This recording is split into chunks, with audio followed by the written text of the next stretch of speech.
impactful panel. And I don't have much to say on the topic, so I just wanted to, I watched that tonight and thought it was absolutely worth a share. I have not seen this bit, and I say bit like, because this guy's a clown. Kind of reminds me of the Joker, big smile, and I'm the Joker.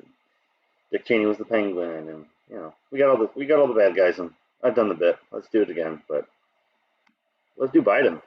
Let's have a cabinet meeting. Really, thank you for what you all are doing. We've got a lot more good things to do as well. Back in July, I signed, as you all know, an executive order to promote competition and build an economy that works for everybody, not just a few. And competition results in lower prices for families. Competition results in fair wages for workers. And as you all know, competition encourages companies to innovate. And but what we've seen over the last few decades is less competition and more concentration that literally holds the economy back.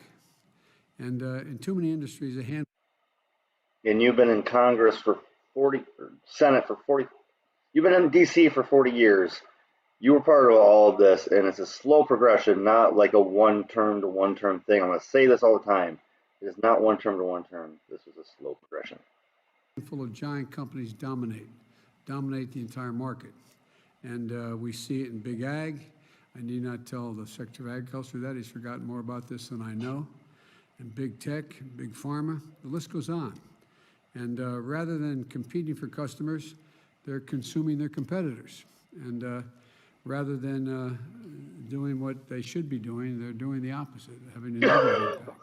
All told, between generating higher prices and lower wages, lack of competition costs the median American family household, according to a study done at NYU, $5,000 a year, the median income family.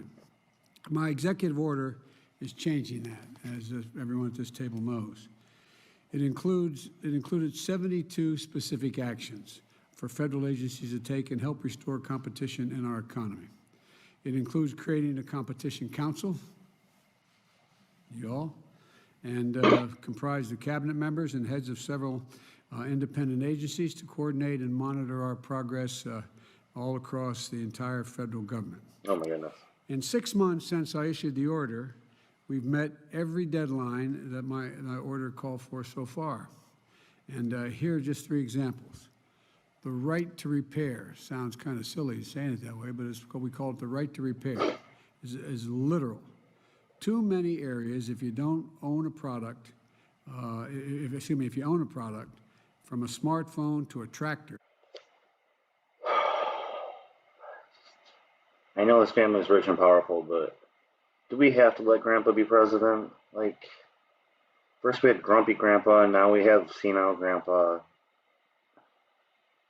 Can we get somebody back there, like, in the prime of their, like, intelligence and can at least lie to us correctly? You don't have the freedom to choose how or where to repair that item you purchased. It's broke. Well, what do I do about it? If it's broke, you had to go to the dealer and you had to pay the dealer's cost, the dealer's price. If you tried to get it fixed, if you tried to fix it yourself, some manufacturers actually would void the warranty when they sold the vehicle, sold the product to you, or disable the features on that product they sold to you. Denying the right to repair raises prices for consumers, means independent repair shops can't compete for your business. And my executive order announced that support for the right to repair. Rather, right after I issued my order, I was pleased to see the Federal Trade Commission unanimously announced it would ramp up enforcement against illegal repair restrictions. That was allowed by major companies by voluntarily agreeing to change their restrictions on repairs. And what happened was a lot of these companies said, you're right, we're going to voluntarily do it. You don't have to order us to do it, and voluntarily said, we'll do it. For example, Apple and Microsoft are changing their policies so folks will be able to repair their phones and laptops themselves, although I'm not sure I know how to do that.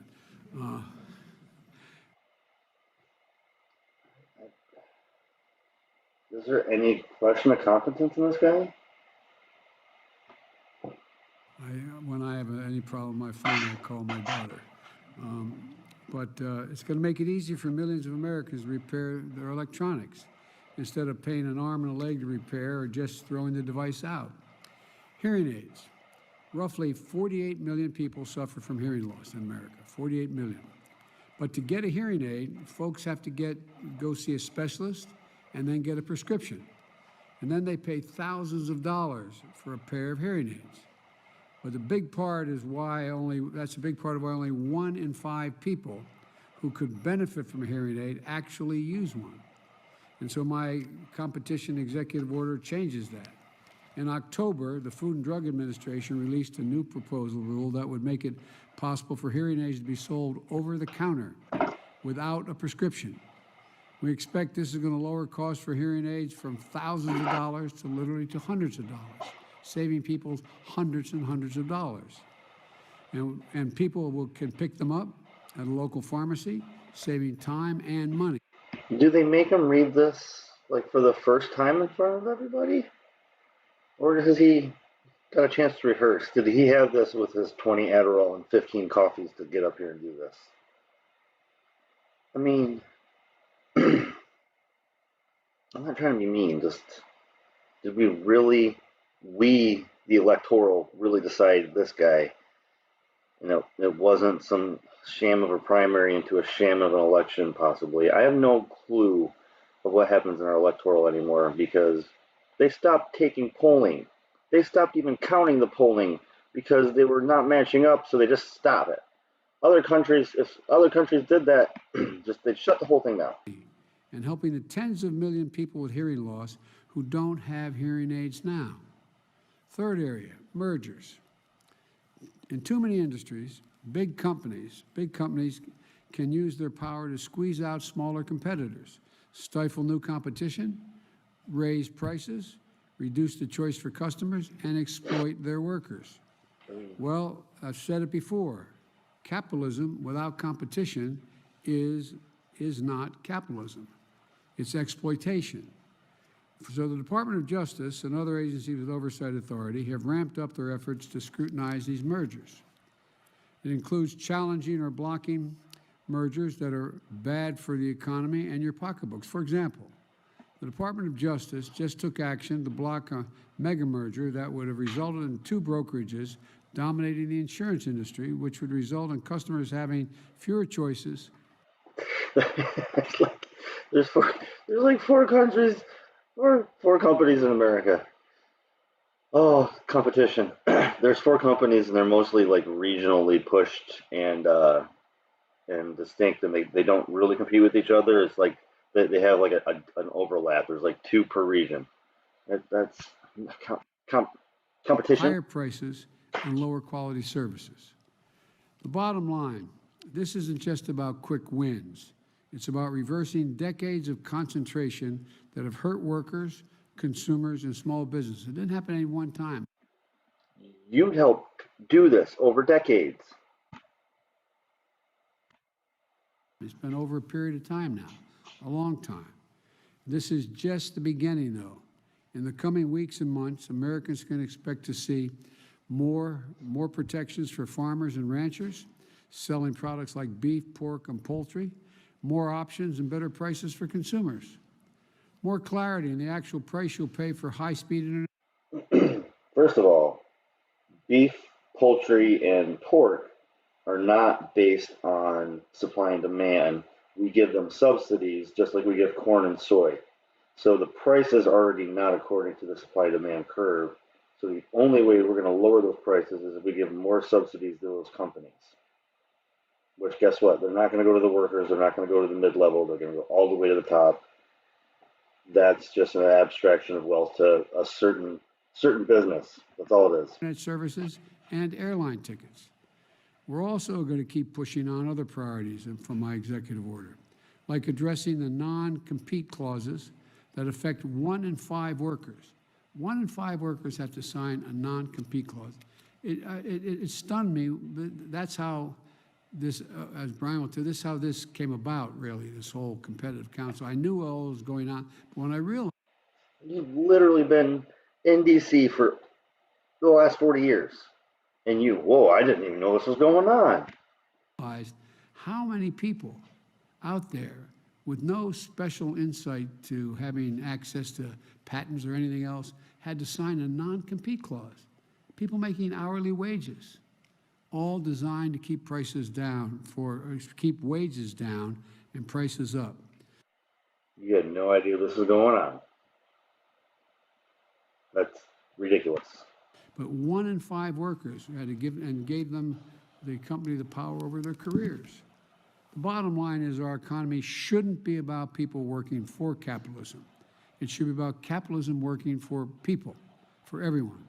Now I'm going to turn this over to Brian so we can get this meeting started. But again, thank each and every one of you here on this council. I really mean it. You know, I think even when we decided to do this council, some of you all thought it was a good idea, but I'd be surprised if some of you didn't go, whoa, I didn't realize how restrictive some of this was. How restrictive some of this was. But you're going to make a difference in ordinary people's lives. Ordinary people's lives are going to make a difference. So anyway, Brian, the floor is yours. I'd like to know how many times he says this is going to help middle America, everyday people, normal people, like different ways he says that, because nothing they do actually does. Nothing changes around here as normal people. 80% just abstraction. But thank you for thinking of us, I guess. That's very kind. Very kind. All right, well. Let's get this little gap in here so I can trim it.